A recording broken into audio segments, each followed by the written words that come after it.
Capítulo 5. Você está sempre fazendo escolhas. Imagine que alguém coloque uma arma na sua cabeça e ameace matar você e toda a sua família se você não correr 42 quilômetros em menos de 5 horas. Seria terrível. Agora imagine que você tenha comprado roupas esportivas e um bom tênis, treinado religiosamente por meses e completado sua primeira maratona, encontrando na linha de chegada parentes e amigos torcendo por você. Poderia ser um dos seus grandes momentos, o de maior orgulho da sua vida. Exatamente os mesmos 42 quilômetros. Exatamente a mesma pessoa correndo essa distância. Exatamente a mesma dor, nas mesmas pernas. Mas quando você escolhe determinado desafio por livre e espontânea vontade e se prepara para isso, o evento se torna um marco glorioso na sua vida. Se é forçado, no entanto, pode ser uma das experiências mais apavorantes e dolorosas imagináveis.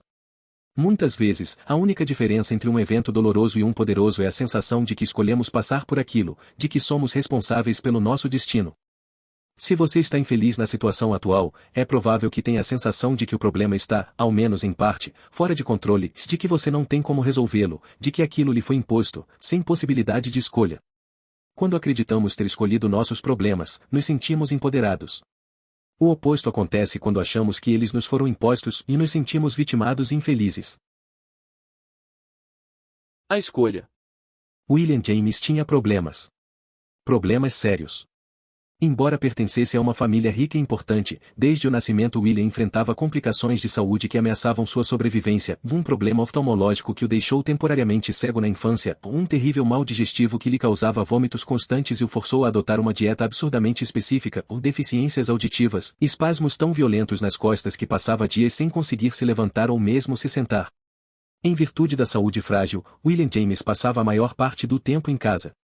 Quase não tinha amigos e se saía mal na escola. Passava os dias pintando.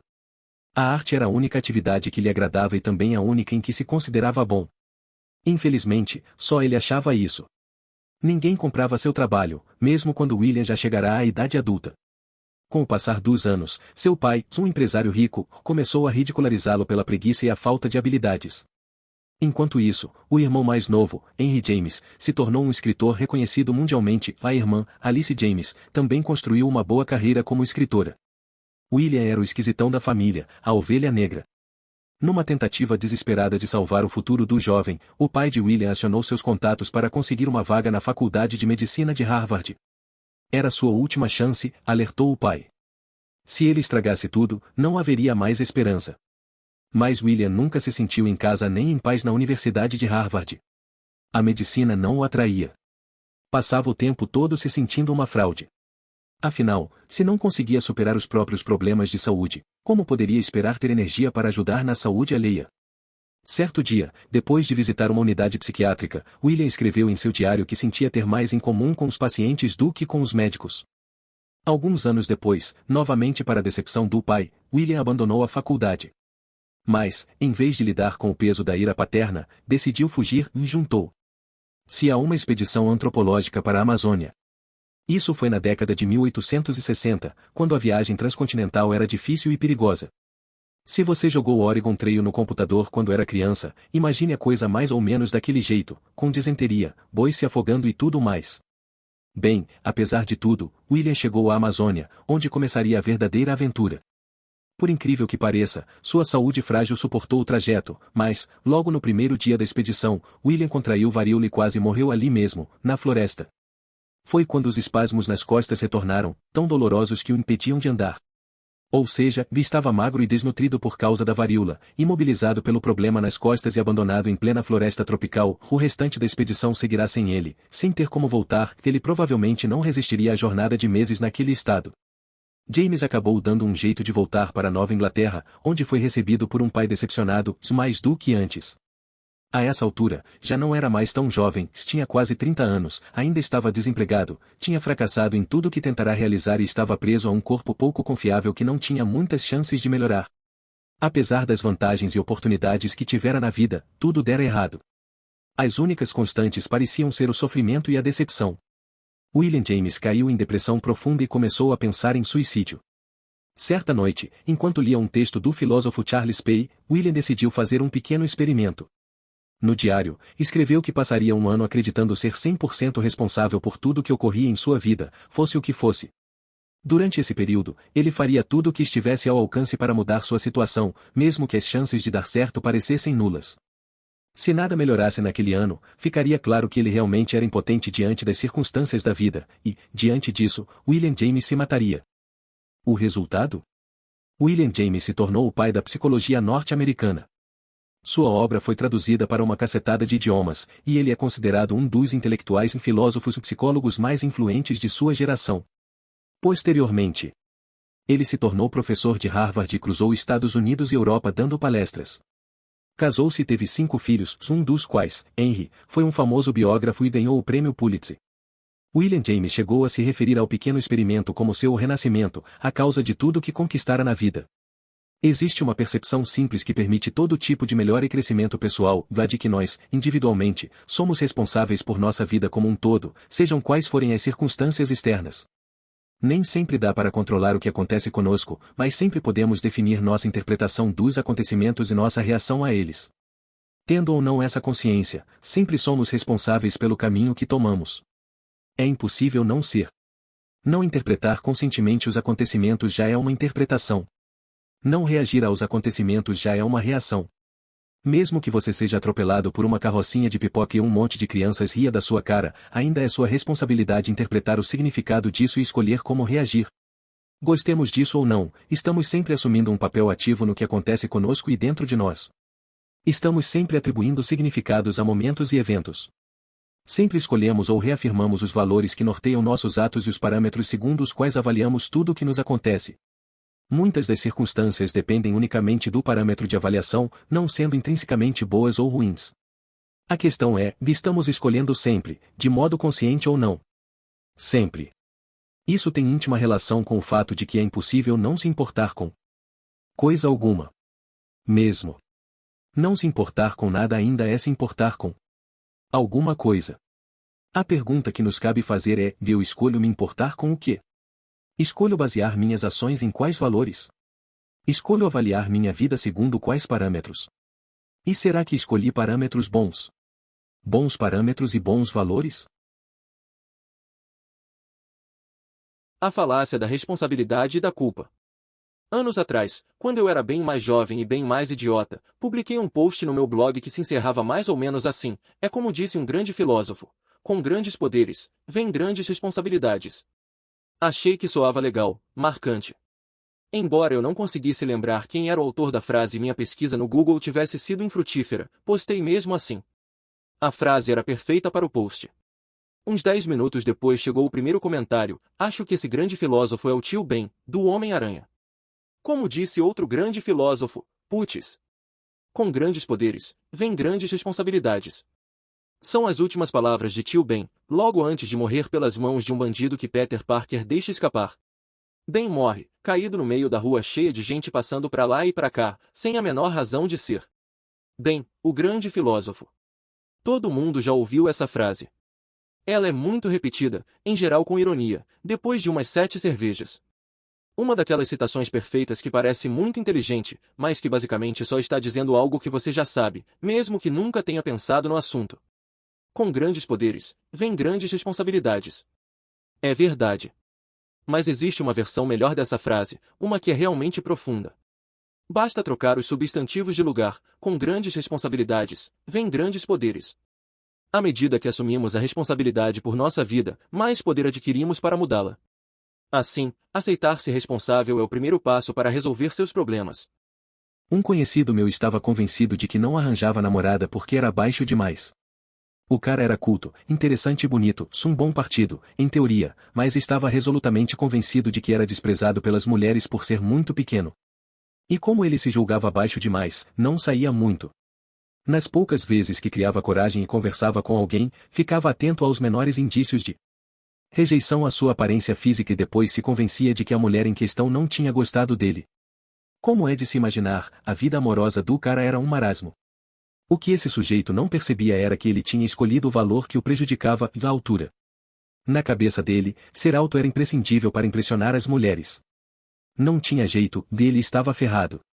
O valor que ele escolheu lhe tirava o poder e o colocava numa situação péssima, e não ser alto o suficiente num mundo feito, na visão dele, para pessoas altas.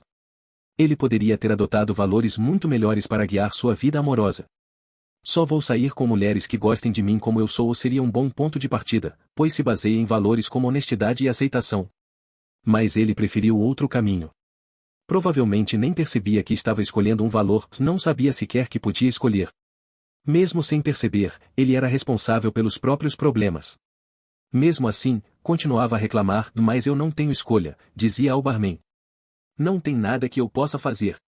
As mulheres são superficiais, nunca vão gostar de mim.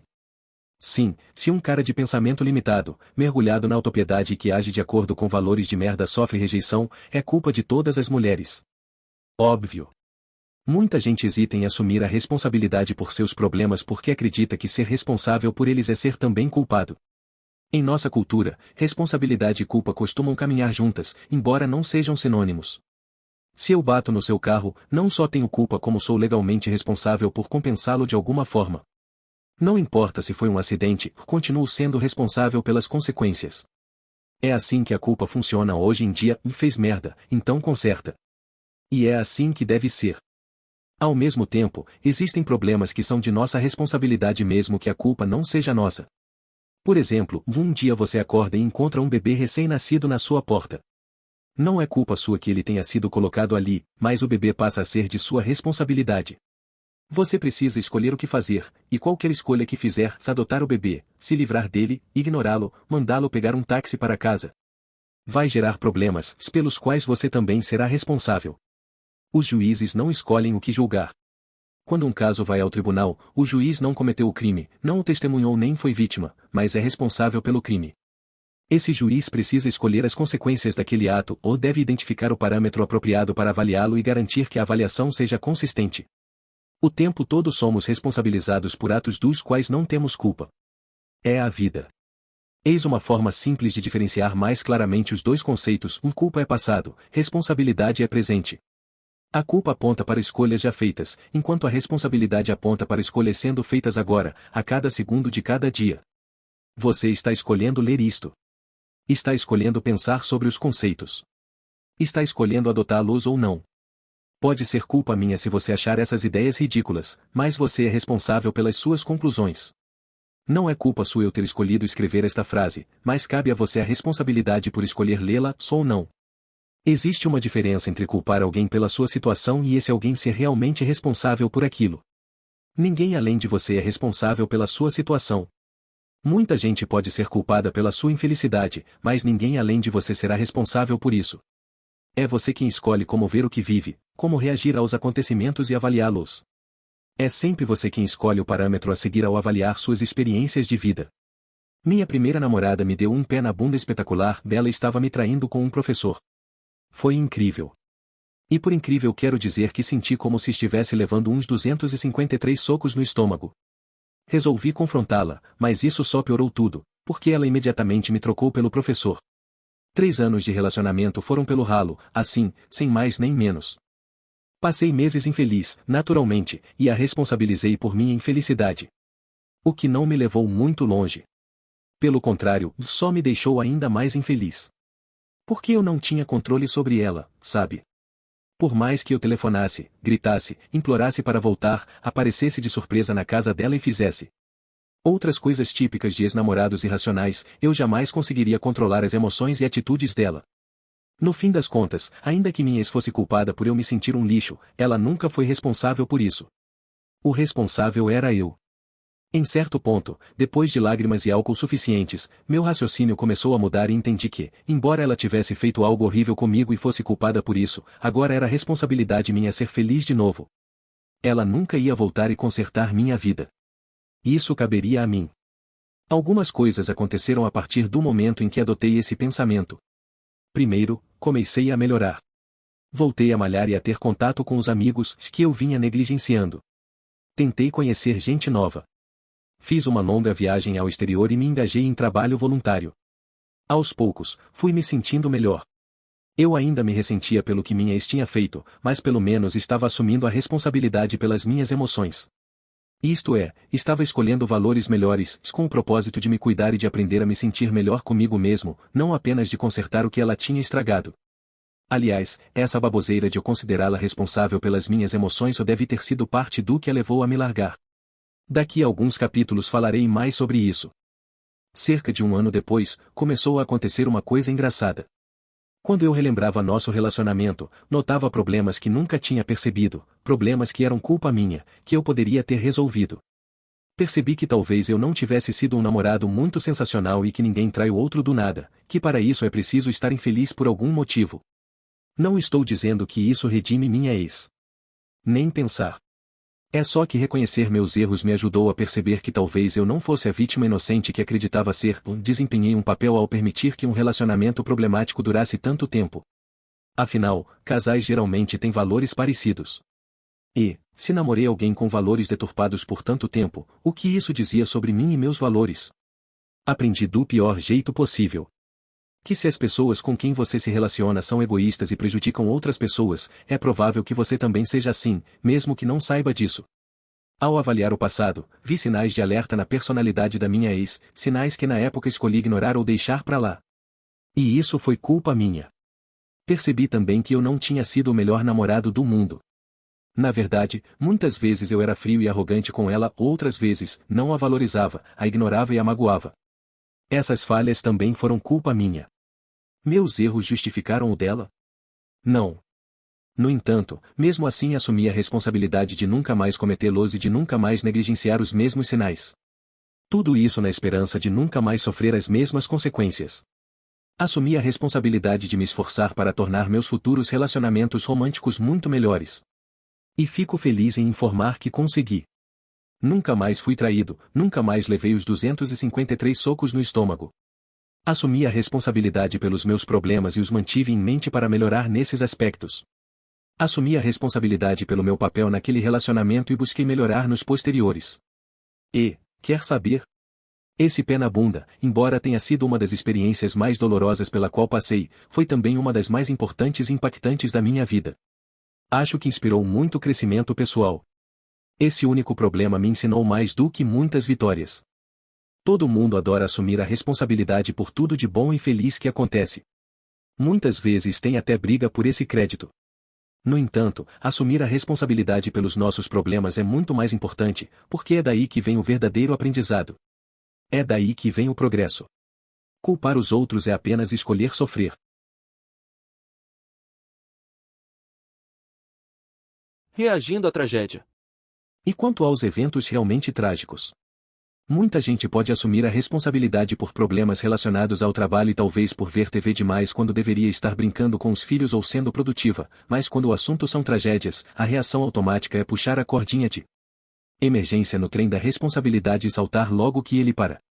Algumas coisas são simplesmente dolorosas demais para assumir. Mas pense comigo, a gravidade do evento não altera a realidade dos fatos. Por exemplo, se você for assaltado, é claro que não é culpa sua. Ninguém jamais escolheria passar por isso. Porém, assim como na hipótese do bebê deixado à sua porta, você passa a ser responsável por uma situação de vida ou morte. Você revida? Entra em pânico? Fica paralisado? Avisa a polícia? Tenta esquecer e fingir que nunca aconteceu? Todas essas possibilidades de reações são escolhas que você é responsável por fazer ou rejeitar. Você não escolheu o assalto, mas mesmo assim lhe cabe gerir o impacto emocional e psicológico da experiência e tomar as devidas providências legais. Em 2008, o Talibã assumiu o controle do Vale do Swat, uma parte remota do nordeste do Paquistão, onde logo implementaram seu extremismo muçulmano. Chega de televisão. Chega de filmes. Chega de mulheres saindo de casa sem acompanhante. Chega de meninas na escola. Em 2009, uma paquistanesa de 11 anos chamada Malala Yousafzai começou a se manifestar contra a proibição de estudar. Ela continuou a frequentar a escola local, arriscando tanto a própria vida quanto a do pai, além de participar de conferências em cidades próximas. Como o Talibã se atreve a tirar meu direito à educação? Escreveu ela em uma publicação online. Em 2012, aos 14 anos, Malala levou um tiro no rosto quando voltava da escola. Um soldado talibã mascarado entrou no ônibus armado com um rifle e perguntou: quem é Malala? Digam ou atiro em todo mundo. Malala se identificou, uma escolha incrível por si só, e o homem atirou na cabeça dela na frente de todos os passageiros. Malala entrou em coma e quase morreu. O Talibã afirmou publicamente que, se sobrevivesse, seria morta, junto com o pai. A menina sobreviveu. Hoje autora de um best-seller, Malala ainda fala sobre a violência e a opressão contra mulheres em países muçulmanos. Em 2014, recebeu o Prêmio Nobel da Paz por seus esforços. Parece que o tiro no rosto só lhe deu uma audiência maior e mais coragem que antes. Teria sido fácil para Malala se acomodar e dizer, não posso fazer nada, ou não tenho escolha. Isso, ironicamente, também teria sido uma escolha. Mas ela optou pelo oposto. Alguns anos atrás, escrevi algumas das ideias que conto neste capítulo no meu blog, e um homem deixou um comentário. Ele disse que eu era vazio e superficial, acrescentando que eu não tinha real compreensão dos problemas da vida ou da responsabilidade humana. Disse que tinha perdido um filho havia pouco, num acidente de carro. E me acusou de não saber o que era verdadeira dor, me rotulando de idiota por sugerir que ele era responsável pela dor de perder um filho. Estava na cara que aquele homem tinha passado por uma dor muito maior do que a maioria das pessoas enfrenta na vida. Ele não escolheu a morte do filho, não tinha culpa por tal desgraça. A responsabilidade de lidar com a perda lhe foi imposta, embora fosse clara e compreensivelmente indesejável. E apesar de tudo isso ele era, sim, responsável pelas próprias emoções, crenças e ações. A reação que apresentou diante da morte do filho foi uma escolha dele. As dores, de todos os tipos, são inevitáveis, mas podemos escolher o que elas significam para nós.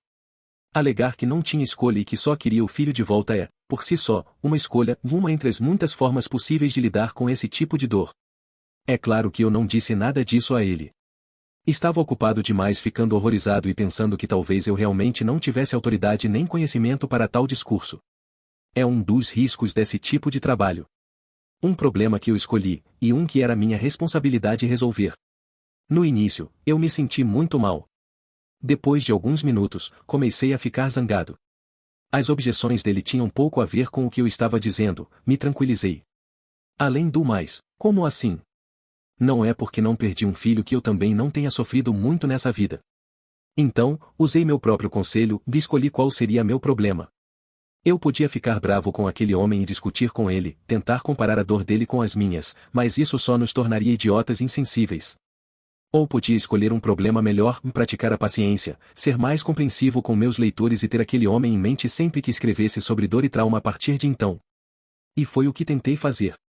Respondi apenas que sentia muito pela perda dele. O que mais eu podia dizer? A genética aleatória. Em 2013, a BBC reuniu meia dúzia de adolescentes com transtorno obsessivo-compulsivo, STOC, e os acompanhou durante terapias intensivas que os ajudariam a superar seus pensamentos indesejáveis e comportamentos repetitivos. Entre eles estava Imogen, uma garota de 17 anos que tinha uma necessidade compulsiva de tocar todas as superfícies pelas quais passava. Se não fizesse isso, era dominada por pensamentos horríveis sobre a morte de sua família. Havia também Josh, que precisava fazer tudo com os dois lados do corpo, apertar a mão de uma pessoa com a mão direita e a esquerda, comer com ambas as mãos, passar por uma porta com os dois pés e assim por diante. Se não o igualasse os lados, ele sofria graves ataques de pânico. Já Jack tinha a clássica fobia de germes, por isso se recusava a sair de casa sem luvas, fervia água para beber e se negava a comer qualquer coisa que não tivesse sido lavada e preparada por ele mesmo. O TOC é um transtorno mental, que pode ser controlado. E, como veremos, esse controle se resume a equilibrar os valores do indivíduo diagnosticado. A primeira coisa que os psiquiatras desse projeto fazem é dizer aos jovens que eles devem aceitar as imperfeições de seus desejos compulsivos. Por exemplo, quando Imogen tem pensamentos horríveis sobre a morte dos familiares, ela deve aceitar que eles podem de fato vir a morrer e que não há nada que ela possa fazer para impedir isso. Ou seja, Imogen é informada de que os acontecimentos não são culpa sua. Josh é convencido a aceitar que, a longo prazo, equalizar todos os seus comportamentos para torná-los simétricos prejudica sua vida mais do que os ocasionais ataques de pânico. E Jack é lembrado que, por mais que se esforce, os germes sempre estão presentes e sempre podem infectá-lo. O objetivo é fazer esses jovens reconhecerem que seus valores não são racionais, que, na verdade, sequer são valores deles, e sim advindos do transtorno, que, ao segui-los, estão prejudicando a própria vida. O passo seguinte é encorajar esses adolescentes a escolher um valor mais importante que o imposto pelo transtorno e, então, se concentrar nele. Para Josh. Isso se dá através da possibilidade de não precisar esconder seu distúrbio dos amigos e familiares o tempo todo, da perspectiva de ter uma vida social normal e funcional. Para Imogen, é a ideia de assumir o controle de seus pensamentos e sentimentos e voltar a ser feliz. E, para Jack, é a capacidade de ficar longe de casa por longos períodos sem sofrer episódios traumáticos. Com esses novos valores em mente, os adolescentes começam exercícios intensivos de dessensibilização que os obrigam a colocá-los em prática. Acontecem ataques de pânico, ou lágrimas rolam, ou Jack soca vários objetos e imediatamente em seguida lava as mãos. Mas, no final do documentário, grandes progressos ficam claros. Imogen não precisa mais tocar todas as superfícies que vê. Ela diz, ainda há monstros no fundo da minha mente, e provavelmente eles sempre estarão lá, só que agora estão se acalmando. Josh consegue passar períodos de 25 a 30 minutos sem o igualar os movimentos dos dois lados do corpo. E Jack, que talvez tenha tido a melhora mais visível, consegue ir a restaurantes e beber de garrafas e copos sem lavá-los. Jack resume bem o que aprendeu: eu não escolhi esta vida, ou não escolhi esta doença péssima, esta coisa horrível. Mas posso escolher como conviver com ela, e eu preciso escolher como conviver com ela. Muitas das pessoas que nascem com um problema específico, seja toque, baixa estatura ou outra coisa completamente diferente, acham que estão perdendo algo muito valioso. Sentem que não há nada que possam fazer, então evitam a responsabilidade pela situação. Elas concluem: eu não escolhi essa genética horrível, então não é minha culpa as coisas darem errado. E é verdade, a culpa não é delas. Mas a responsabilidade, sim. Na época da faculdade, eu tinha uma fantasia meio delirante de me tornar jogador profissional de pôquer. Ganhei dinheiro e tudo mais, e foi divertido, mas depois de quase um ano jogando a sério, desisti. Passar a noite inteira acordado olhando para uma tela de computador, ganhando milhares de dólares em um dia e perdendo a maior parte no dia seguinte não era estilo de vida para mim. Além disso, não era o meio mais saudável ou emocionalmente estável de ganhar a vida. Por incrível que pareça, no entanto, o tempo que passei jogando pôquer influenciou profundamente meu jeito de ver a vida. A beleza do pôquer é que, embora a sorte esteja sempre envolvida, ela não determina os resultados a longo prazo. Uma pessoa pode receber uma mão horrível e vencer alguém com uma mão sensacional. A pessoa que recebe boas cartas tem uma probabilidade maior de ganhar, é claro, mas, no final das contas, o vencedor é determinado pelas, sim, você adivinhou, escolhas que faz ao longo do jogo. Eu vejo a vida da mesma forma. Todos nós recebemos cartas aleatórias no início do jogo, alguns, cartas melhores. E, embora seja fácil nos fixar no que está na mão e sentir que nos ferramos, na verdade o jogo está nas escolhas que fazemos com essas cartas, nos riscos que decidimos correr e nas consequências com as quais escolhemos viver. Quem, de maneira consistente, faz as melhores escolhas diante das situações que se apresentam acaba ganhando no pôquer, e na vida. Não necessariamente quem tem as melhores cartas. Algumas pessoas sofrem psicológica e emocionalmente por causa de deficiências neurológicas ou genéticas. Mas isso não muda nada. Elas herdaram cartas ruins, é claro, mas não têm culpa. Assim como o cara baixinho que queria uma namorada não é culpado por ser baixo, nem a pessoa que foi assaltada é culpada por ter seus pertences roubados, mas todos têm responsabilidade. Se escolhem procurar tratamento psiquiátrico, fazer terapia ou não fazer nada, no final das contas a escolha também é deles. Há quem tenha tido uma infância ruim. Há os que foram maltratados, violentados e destruídos física, emocional ou financeiramente. Eles não são culpados por seus problemas e obstáculos, mas mesmo assim são responsáveis, sempre responsáveis, por seguir em frente apesar das dificuldades e fazer as melhores escolhas que puderem, seja qual for a situação. E, sejamos sinceros, se juntássemos todas as pessoas que têm algum distúrbio psiquiátrico, que lutam contra a depressão ou pensamentos suicidas, que sofreram negligência ou abuso, que lidaram com tragédias ou a morte de um ente querido ou que sobreviveram a graves problemas de saúde, acidentes ou traumas. Se reuníssemos todas essas pessoas e as colocássemos na mesma sala, provavelmente teríamos que reunir toda a humanidade, porque ninguém sai da vida incólume. Algumas pessoas têm problemas piores que a maioria, é claro. Algumas se tornam vítimas dos incidentes mais terríveis. Por mais que isso nos entristeça e perturbe, é preciso lembrar que, no final das contas, não muda nada em relação à equação de responsabilidade sobre nossa situação individual. Injustiça chique. A falácia da responsabilidade em culpa permite que as pessoas transfiram a terceiros a responsabilidade pelos próprios problemas. Essa capacidade de aliviar a responsabilidade através da culpa confere uma euforia temporária e um sentimento de retidão moral. Infelizmente, um dos efeitos colaterais da internet e das redes sociais foi ter tornado mais fácil do que nunca empurrar a responsabilidade, até mesmo das infrações mais ínfimas, para outro grupo ou pessoa. Na verdade, esse tipo de jogo público de culpa e vergonha se tornou popular e em certos grupos, é até atrativo, admirável. Nas redes sociais, o compartilhamento público de injustiças atrai muito mais atenção e reações emocionais que a maioria dos outros eventos, recompensando com uma quantidade crescente de atenção e simpatia gratuita aqueles que se sentem perpetuamente vitimados. A injustiça chique está na moda em todos os cantos da sociedade hoje em dia, entre ricos e pobres. Na verdade, esta pode ser a primeira vez na história da humanidade em que todos os grupos demográficos se sentem injustamente vitimados ao mesmo tempo. E todos aproveitam a euforia da indignação moral que vem junto. Neste momento, qualquer um que se sinta ofendido com qualquer coisa, seja o fato de que um livro sobre racismo entrou no currículo de uma faculdade, que árvores de Natal foram banidas do shopping local ou que os impostos sobre fundos de investimento tiveram um aumento de 0,5%, acha que está sofrendo algum tipo de opressão e que, portanto, merece se sentir ultrajado e receber determinada quantidade de atenção.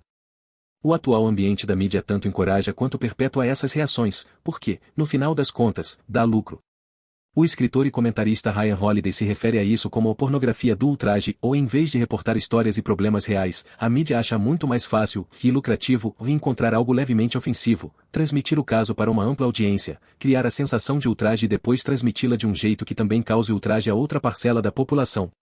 Isso desencadeia um eco de asneiras que ricocheteia entre dois lados imaginários e ao mesmo tempo distrai dos verdadeiros problemas e injustiças da sociedade. Não é de se estranhar que estejamos mais politicamente polarizados do que nunca.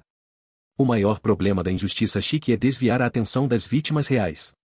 É como uma overdose de alarmismo. Quanto mais gente se autoproclama vítima de pequenas infrações, mais difícil é enxergar quem realmente sofre. As pessoas se viciam em se sentir constantemente ofendidas porque isso lhes traz euforia, e ser hipócrita e moralmente superior provoca bem-estar. Como disse o cartunista político Tim Creider, em um editorial do The New York Times, o ultraje é como várias outras coisas agradáveis que com o tempo nos devoram de dentro para fora. E é ainda mais insidioso que a maioria dos vícios, porque sequer o reconhecemos conscientemente como um prazer. Parte do ônus de viver em uma sociedade livre e democrática é termos que lidar com opiniões e pessoas de que não necessariamente gostamos. É o preço a se pagar. Podemos até dizer que é o objetivo do sistema. Mas parece que cada vez mais gente está esquecendo isso.